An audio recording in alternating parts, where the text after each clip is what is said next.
사울 왕은 하나님의 명령에 크게 2번 불순종합니다. 전쟁이 임박하자 사무엘이 오기 전에 임의로 제사를 지낸 것과 아말렉을 완전히 멸하라고 말씀하신 명령을 지키지 않은 것입니다.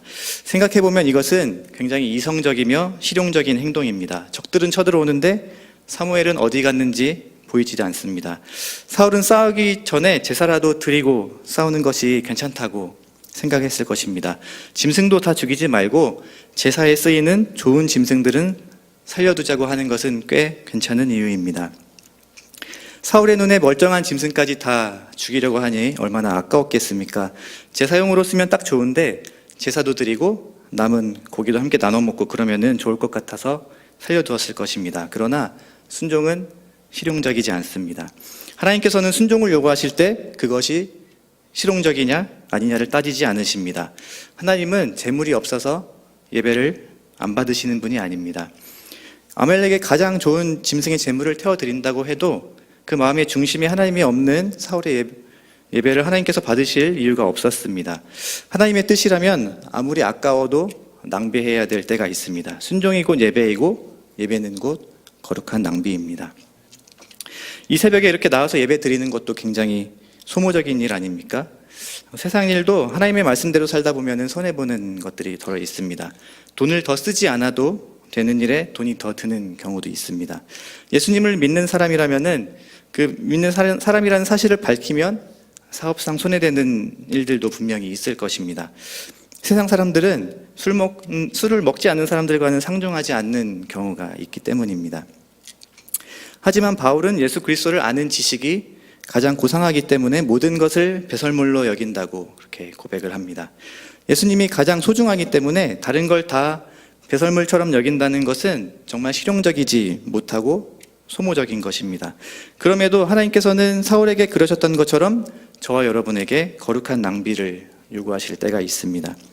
하나님께서는 저와 여러분의 예배를 받으시기 위해서 엄청난 대가를 치르시고 낭비하셨습니다. 그것은 바로 자기 아들을 십자가에 내어주신 것입니다.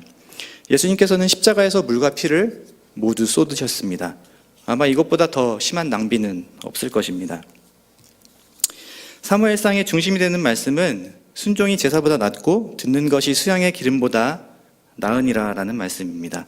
사무엘상에 등장하는 인물들은 하나님께 순종했느냐 불순종했느냐로 평가되고 있습니다. 사실 성경에 등장하는 모든 사건과 인물들을 평가하는 시금석은 바로 순종과 불순종입니다. 사울이 불순종한 이유 가운데에는 아마 내가 왕이다 라는 생각이 깊이 자리 잡고 있었을 것입니다. 제사는 제사장만이 인도할 수 있는 제사법과 아말렉 족속을 하나도 살려두지 말고 멸하라는 것이 하나님의 명령임에도 불구하고 사울은 자기 자신에게 굉장히 관대해졌습니다. 그는 자기 자신에게는 관대해지고 다른 사람에게는 엄격해졌습니다. 전쟁 나간 군인들 밥도 못 먹게 합니다. 사울의 폭정에 온 나라가 신음하게 되었습니다. 골리앗이 쳐들어왔을 때 사울은 하나님의 이름을 그 모욕하는 원수를 향해서 창을 던져야 했습니다. 그런데 사울의 창은 다윗을 겨냥했고 다윗을 향해 날아갔습니다. 때문에 다윗은 사울을 피해 광야로 도망을 치게 됩니다. 오늘을 예측할 수 없는 곳, 위험천만한 적들과 짐승이 도사리고 있는 곳, 하나님께서 함께 하시지 않으면 하루도 버티기 힘든 그곳에서 기름 부음 받은 다윗은 도망자 신세로 살아가게 됩니다. 사울은 왜 다윗을 2번이나 죽이려고 했을까요? 사울이 2번이나 다윗을 추격하고 군대를 조직해서 다윗을 잡아 죽이려고 했던 이유를 크게 2가지 생각해 보려고 합니다. 첫째, 사울은 다윗에게 열등감을 갖게 되었습니다. 자신이 왕임에도 불구하고 민심이 다윗에게로 향하고 있었습니다. 골리앗을 쓰러뜨린 다윗이 국민의 영웅이 된 것입니다. 이때부터 사울은 다윗을 미워했으며 죽이려고 했습니다. 이 시기는 사사들의 통치를 마치고 사울을 왕으로 세움으로써 초기 왕정 시대가 시작된 시기입니다. 분열된 12지파들이 하나로 연합하여 한 국가를 이룬 지 얼마 안 된 상황이었습니다.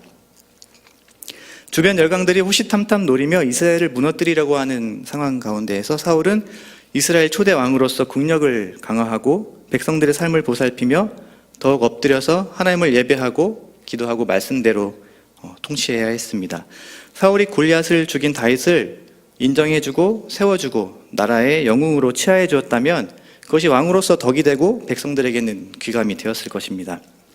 다윗을 질투하거나 미워하지 말고 하나님께서 함께 하시는 용사를 곁에 두었음에 감사하고 국력을 강화하고 부강한 나라를 세우는데 온 힘을 쏟아야 했습니다. 그런데 사울은 열등감에 사로잡혀서 판단력을 잃어버리게 되고 폭군이 되었으며 지도자로서 갖춰야 할 영적 해안을 잃어버리게 되었습니다.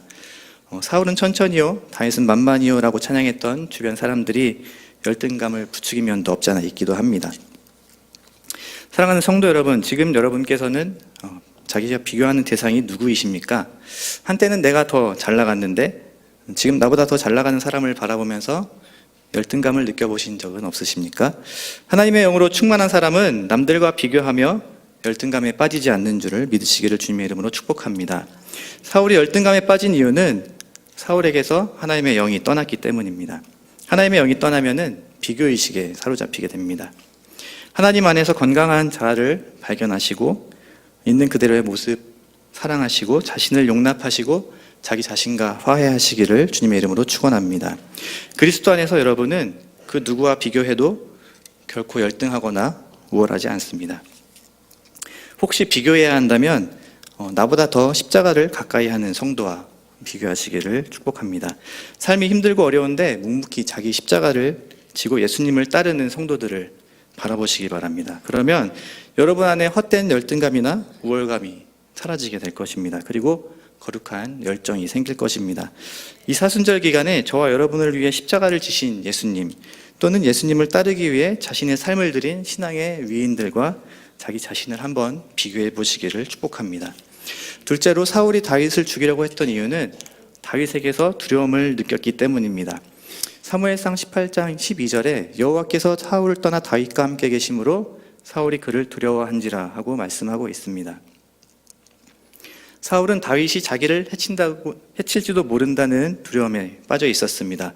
먼저 다윗에게 선수를 쳐서 그를 죽여야 자신이 살 수 있다고 생각한 것입니다. 그리고 사울은 다윗에게 왕좌를 빼앗기고 싶지 않았을 것입니다. 사울은 이 병적이고 정신적인 트라우마 때문에 마음에 병을 얻게 됩니다. 그는 모든 국정 운영을 다윗 죽이는 데 집중합니다. 왕임에도 불구하고 나라를 내팽겨 친 것입니다.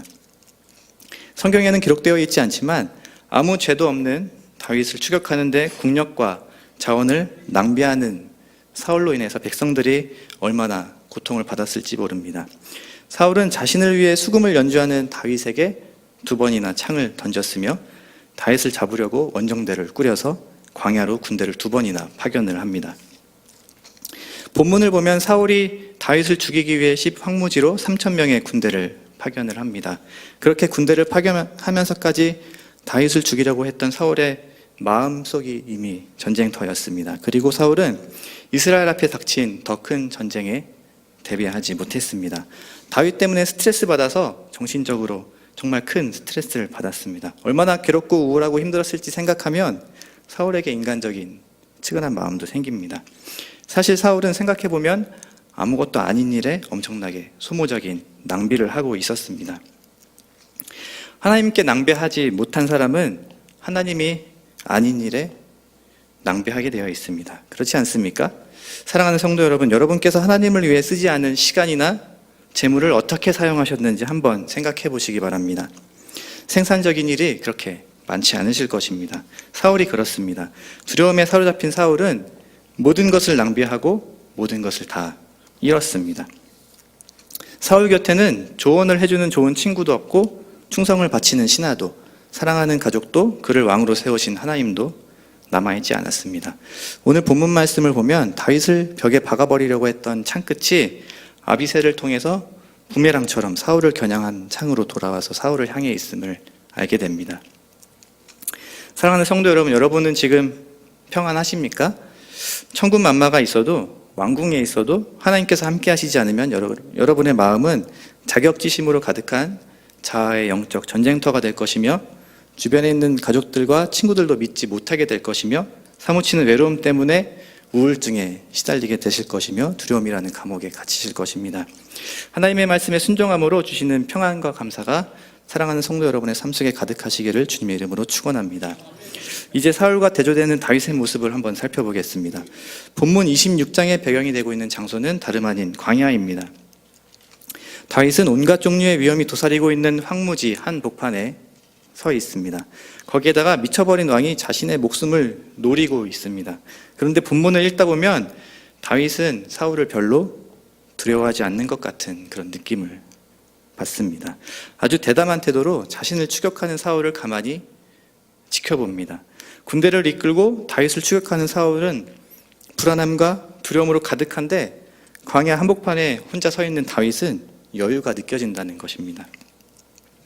하나님의 영이 떠난 사울은 하나님을 두려워하지 않고 사람을 두려워했지만 다윗은 사울을 두려워하지 않는 모습을 통해서 자신이 하나님을 경외하는 자임을 보여주었습니다. 하나님을 경외하는 사람들에게 몇 가지 특징이 있는데 사람을 두려워하지 않는다는 것과 하나님의 인도하심을 끝까지 기다리고 인내하기 때문에 마음에 여유가 있다는 것입니다. 본문의 다윗에게는 자신의 목숨을 해치기 위해 찾아온 원수로부터 도망가야겠다는 두려움이나 조급함을 전혀 찾아볼 수가 없습니다. 처음에 사울이 다윗에게 창을 던졌을 때 사울을 피해 광야로 나가야 했을 때는 두려웠을 것입니다. 실제로 다윗이 사울을 피해 도망갔을 때 지은 시편들을 보면 억울하고 원통함을 토해내고 있으며 두려워하는 마음이 그대로 녹아나고 있습니다. 다윗은 아주 정직하게 내면에 있는 두려움과 마주합니다. 그리고 그 두려움 가운데 함께 하시는 하나님을 의지하며 하나님의 선하심과 인자하심에 자신의 생명을 내어 맡깁니다. 시편의 고백들을 자세히 살펴보면 두려움은 곧 하나님을 찬양하는 고백들로 전환됩니다. 시편 57편을 제가 한번 읽어드리도록 하겠습니다. 하나님이여 나를 긍휼히 여기시고 나를 긍휼히 여기소서. 내 영혼이 주께로 피하되 주의 날개 그늘 아래서 이 재앙이 지나가기까지 피하리이다. 내가 지극히 높으신 하나님께 부르짖으며 곧 나를 위하여 모든 것을 이루시는 하나님께로다. 저가 하늘에서 보내사 나를 삼키려는 자의 비방에서 나를 구원하실지라. 하나님이 그 인자와 진리를 보내시리로다. 내 혼이 사자 중에 처하며 내가 불사르는 자 중에 누웠으니 곧 인생 중에라. 저희 이는 창과 살이요 저희 혀는 날카로운 칼 같도다. 하나님이여 주는 하늘 위에 높이 들리시며 주의 영광은 온 세계 위에 높아지기를 원하나이다. 저희가 내 걸음을 장애하려고 그물을 예비하였으니 내 영혼이 억울하도다.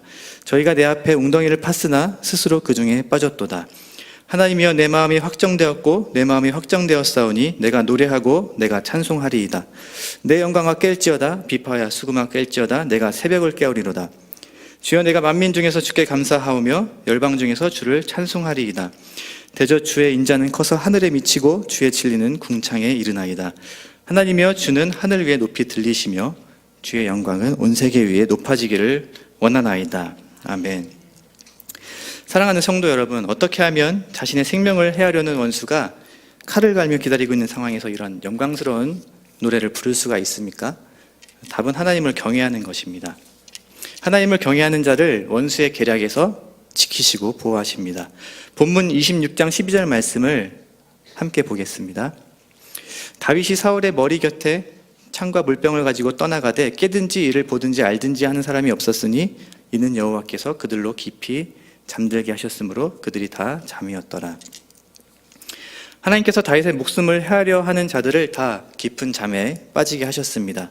하나님께서는 사울이 다윗을 쫓도록 두셨습니다. 그런데 사울이 다윗을 해치도록 허락하지는 않으셨습니다.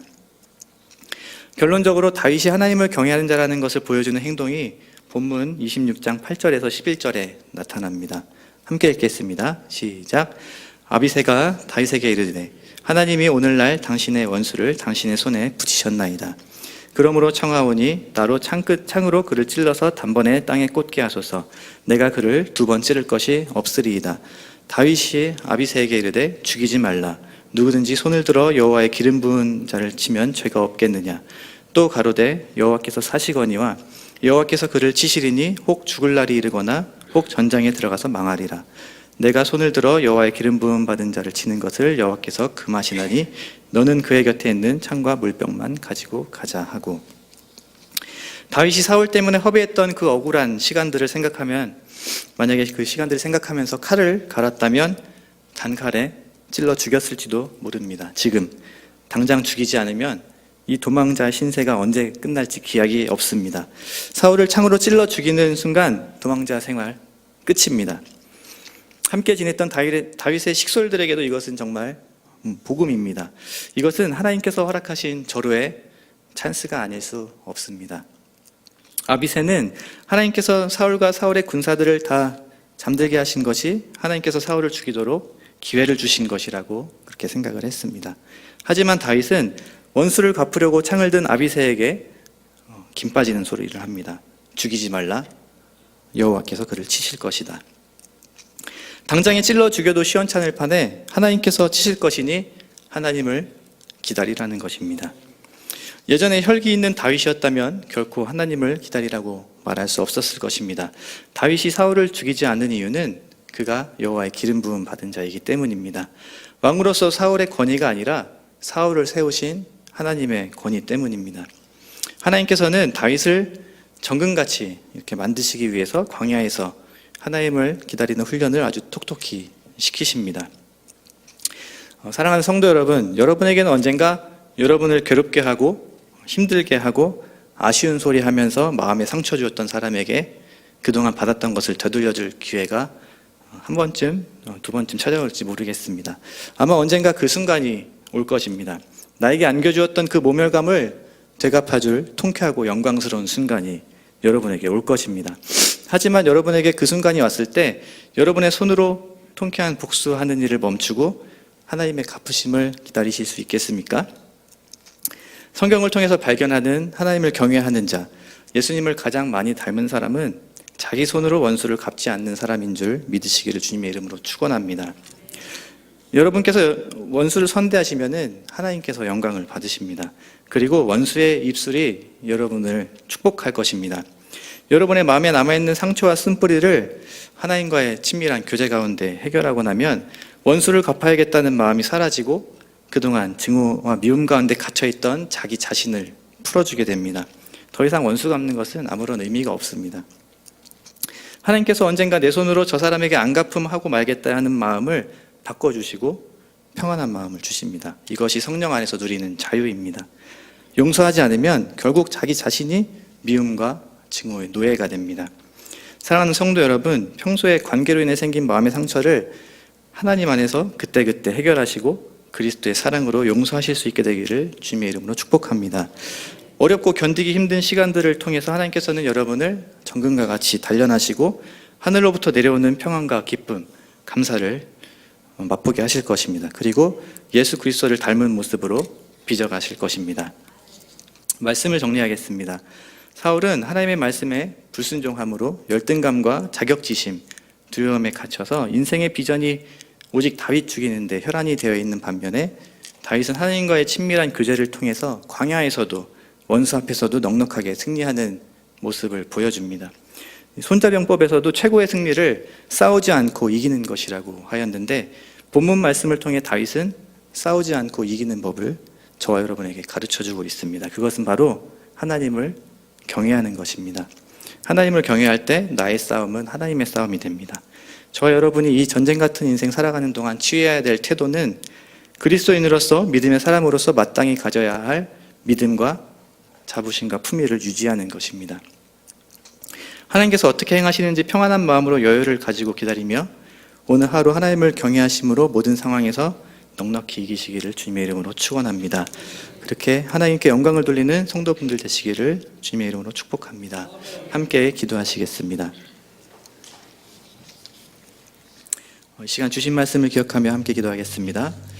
하나님, 저도 다윗처럼 하나님을 경외하고 믿음 안에서 여유를 가지고 오늘 하루도 하나님의 일하심을 목도할 수 있도록 인도하여 주시옵소서.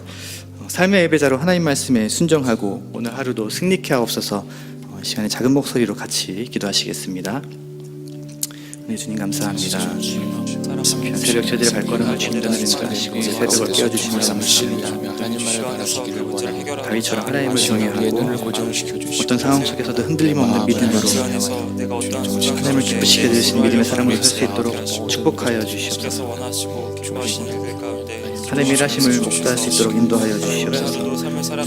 나의 싸움이 하나님의 싸움이 되게 하여 주시고 가운데 하나님께서 행하심을 바라보며 선하신 하나님 모든 환경 가운데 다스리시고 통치하시는 주님의 주권을 인정할 수 있는 저희 모두들 될 수 있도록 인도하여 주시옵소서. 광야와 같은 세상 속에 살아갑니다.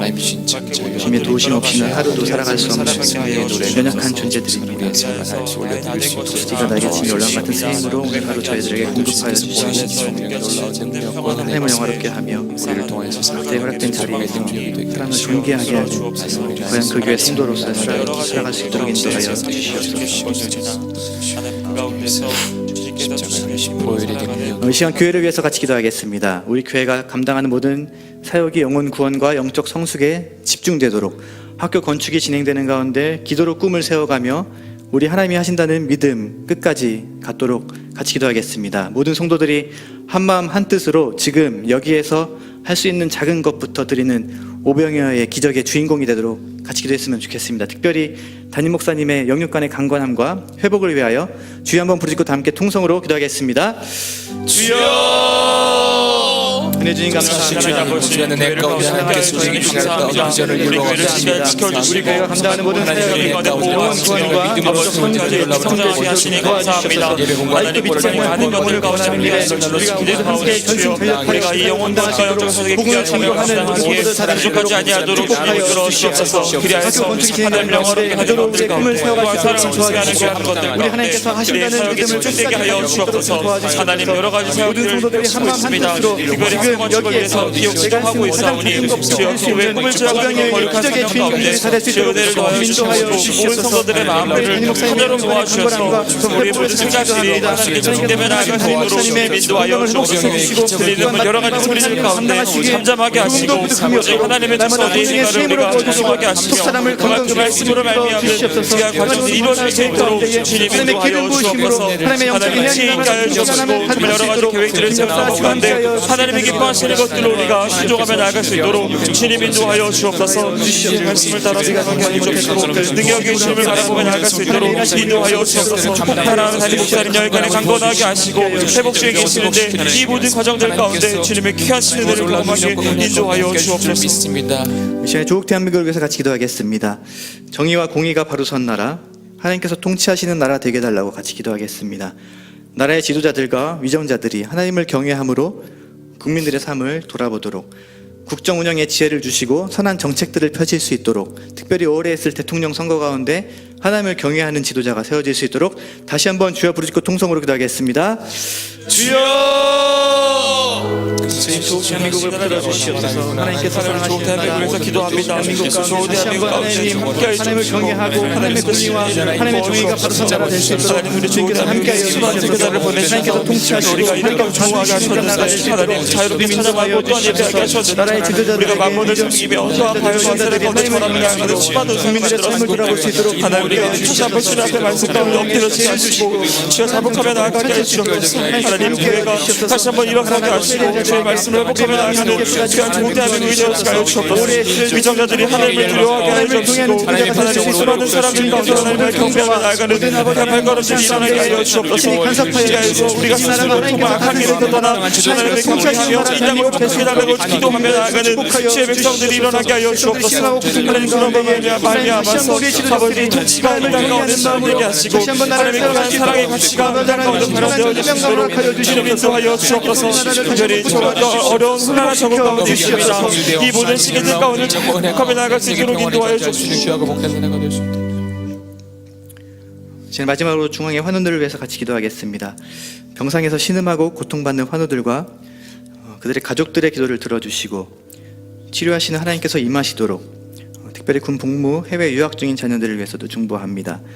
입시를 위해서 날마다 기도로 간구하고 있는 우리 자녀들과 부모님들, 중앙의 성도들을 위해서 하나님께서 선한 길로 인도하시도록 함께 기도하겠습니다. 주님 감사합니다. 하나님께서 인도하신 하나님 아버지, 당신의 계획을 신뢰합니다. 모든 것들 가운데 참여하고 공동체와 주의 기적도 함께 하실 주님을 기대합니다. 하나님 아버지, 특별히 육신의 연약함 가운데 있는 자들을 위로하여 주옵시고 정말 그들을 치유하여 주시고 하나님의 은혜를 경험할 수 있도록 하여 주옵소서. 그래서 그들의 상처 치유자로서 다른 사람들에게 선한 힘을 나아가는 기원의 가진자들이 되어줄 수 있도록 하나님 인도하여 주옵소서. 여러 가지 사정들로 인하여 심각하게 떨어져 있는 수많은 종을 마음을 기억하여 주옵시고 보호하는 소식 가운데 함께 소식이 넘쳐날 수 있도록 인도하여 주옵시며 이들로 인하여서 정말 믿겨진 인내를 경험하며 힘을 또한 그를 사랑을 간증하며 나아가는 귀한 시간들이 되어줄 수 있도록 인도하여 주옵소서. 하나님 오늘 하루도 사랑하는 중앙의 성도들을 지켜주옵시고 하나님 이제 사업장 가운데 또한 이제 처소 가운데 또한 캠퍼스 가운데 주의 은혜를 더하여 주옵시고 주의 사랑을 막하며 살아갈 수 있는 오늘 하루의 삶이 되어줄 수 있도록 주님 인도하여 주옵소서. 우리 모든 순간들 가운데 보호하여 주시고 우리 곁에 나가는 경험하게 하시며 날마다 동행하시는 주님의 사랑 가운데 평안함을 누리며 나아가는 하루 되어줄 수 있도록 주님 인도하여 주옵소서. 주님께서 도와주시고 주님 보만해 계속해서 자유롭게 기도하시다가 귀가하시기 바랍니다. 특별한 중보가 필요하신 분께서는 앞으로 오시면 안수기도 해드리겠습니다. 같이 기도하겠습니다.